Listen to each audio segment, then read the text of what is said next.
세계 뉴스를 소개해드리는 감동 특파원입니다. 지난 12월 19일 정부 서울 청사에서 있었던 한 장면이 미국 언론을 움직였습니다.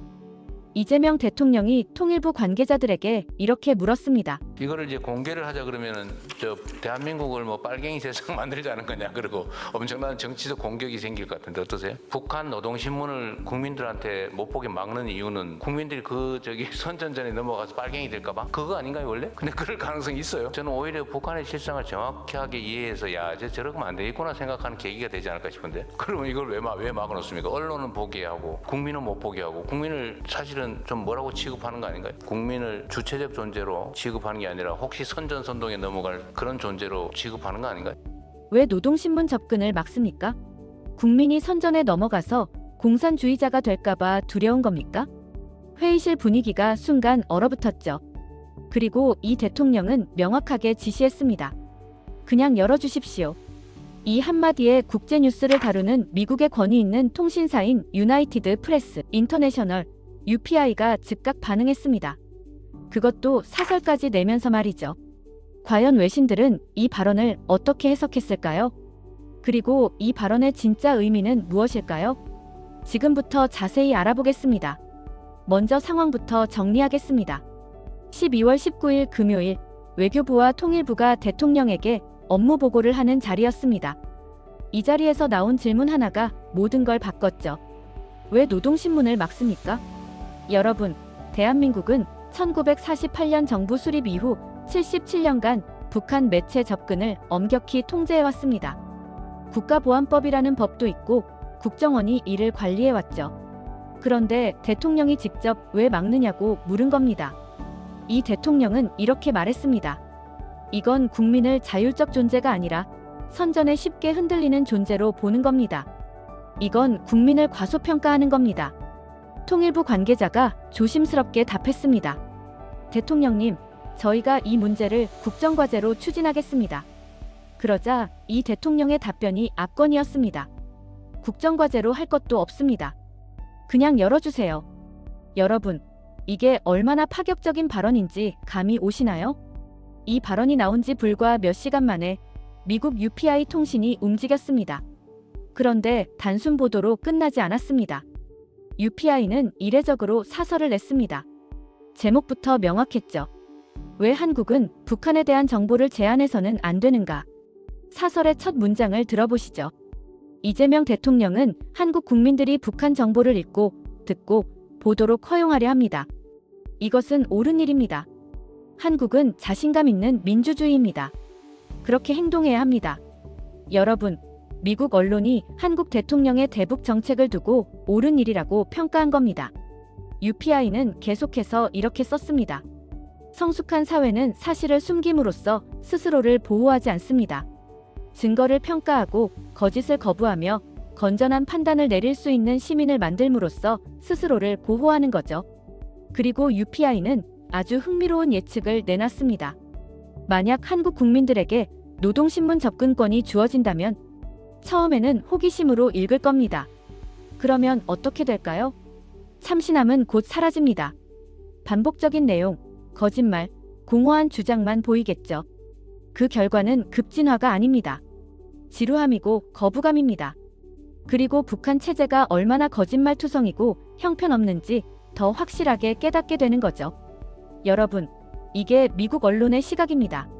자유와 존엄을 누리는 사람들은 독재 신문을 읽는다고 해서 그걸 믿지 않는다는 거죠. 왜냐고요? 비교할 수 있고, 판단할 수 있고, 거부할 수 있으니까요. 그런데 여러분, 이 발언이 그냥 말로만 끝났을까요? 아닙니다. 발언 당일 통일부가 중대 발표를 했습니다. 한반도 평화특사를 임명하겠습니다. 이 특사가 할 일이 뭡니까? 주요 국가들에게 우리의 평화 구상을 설명하고 대화 재개 방법을 모색하는 거죠. 통일부 정동영 장관은 이렇게 말했습니다. 한국은 자국의 미래에 관한 논의에서 옆자리에만 앉아 있으면 안 됩니다. 그리고 사흘 뒤 국방부가 또 다른 발표를 했습니다. 북한 정책국을 부활시키겠습니다. 여러분, 이게 무슨 의미인지 아시나요? 윤석열 정부 때 북한 정책국이 북한 전략국으로 바뀌었습니다. 정책에서 전략으로. 대화에서 대치로 방향이 바뀐 거죠. 그런데 이제 다시 정책국으로 돌아간다는 겁니다. 이 조직이 하는 일이 뭡니까? 남북 군사 회담 전략 개발, 남북 교류 협력에 대한 군사 지원. 여러분, 이게 바로 실행입니다. 말뿐이 아니라 실제 조직 개편까지 단행한 거죠. 그리고 통일부는 명확하게 밝혔습니다. 단순히 북한 매체를 보는 것은 현재 법으로 처벌 대상이 아닙니다. 현재의 제한이 여전히 적절한지 다시 검토하겠습니다. 그런데 궁금하지 않으십니까? 왜 하필 지금일까요? 미국의 외교 전문지 더 디플로맷이 흥미로운 분석을 내놨습니다. 이재명의 발언은 북한 당 회의를 앞두고 나온 전략적 메시지다. 무슨 회의냐고요? 김정은 정권은 12월 중순에 조선노동당 연말 전원회의를 엽니다. 그리고 신년 전후로 제9차당 대회를 개최하죠. 전원회의에서는 2025년 정책 결과를 검토하고 당대회에서는 향후 5년 정책을 발표합니다. 미국의 아시아 태평양 지역 전문 외교 국제관계 전문지 더 디플로맷은 이렇게 분석했습니다. 이재명의 발언은 북한 당대회 결과를 형성하려는 의도다. 북한에게 핵심 메시지를 전달하려는 것이다. 무슨 메시지일까요? 우리는 당신들을 적으로 보지 않습니다. 우리는 대화할 준비가 되어 있습니다. 이재명 대통령은 8월 15일 광복절에 이미 3대 원칙을 밝혔습니다. 첫째, 북한 정권 존중. 둘째, 통일 추구 안함.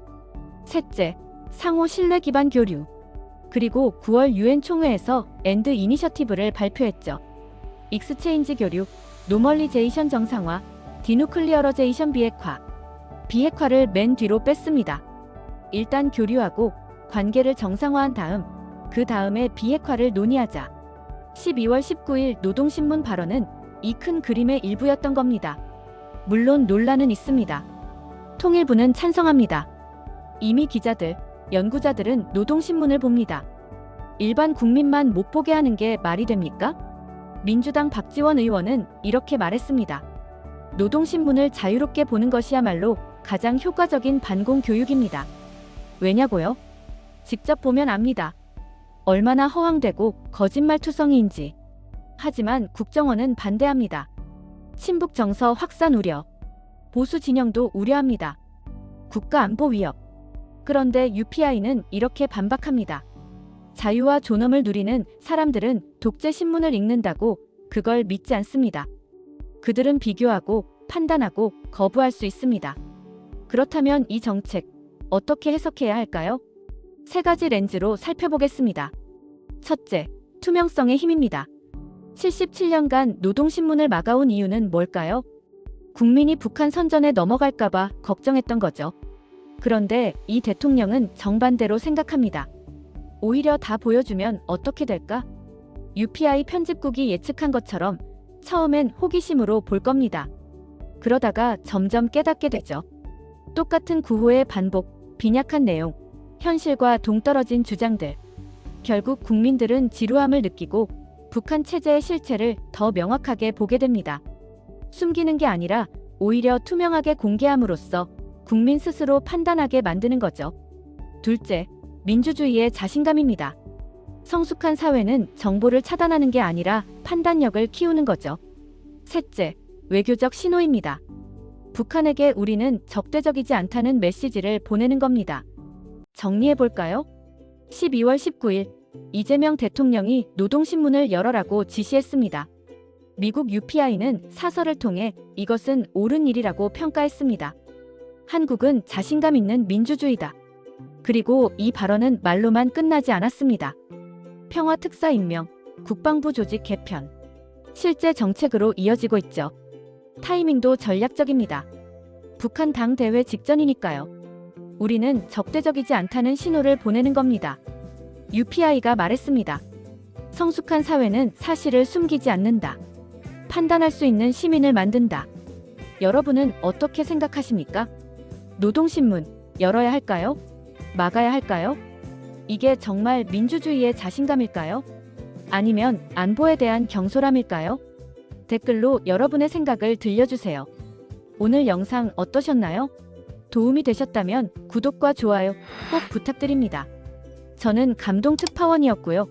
다음 영상에서 뵙겠습니다. 감사합니다.